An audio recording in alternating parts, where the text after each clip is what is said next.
Using a walk-behind tractor to fix goat pasture. Part of the reason I use a walk-behind tractor is weed management.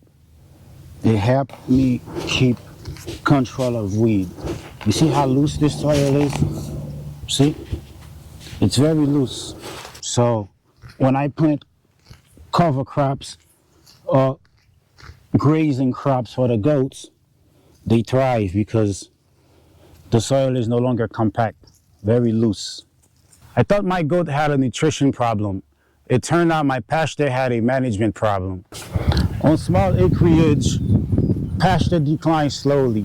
First it thins grass, then weeds, then soil compaction, then your goats start losing condition. Goats can only perform as well as the land beneath them. I didn't need a massive tractor, I needed control. Something small enough for tight spaces, but strong enough to break down compaction and reset section of my pasture.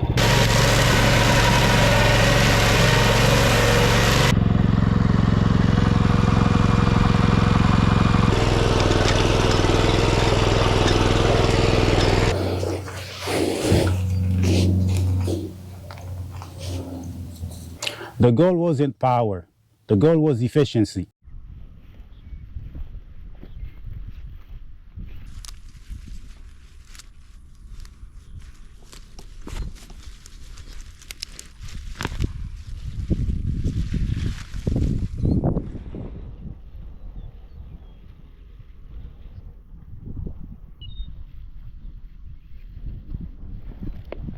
After improving soil structure, pasture density increased, grazing pressure evened out, and the goats showed it in their body condition. Land improvement isn't optional in goat farming, it's the foundation. If your goats aren't thriving, look at the land first. I break down pasture system and land strategy at naturalknow.com.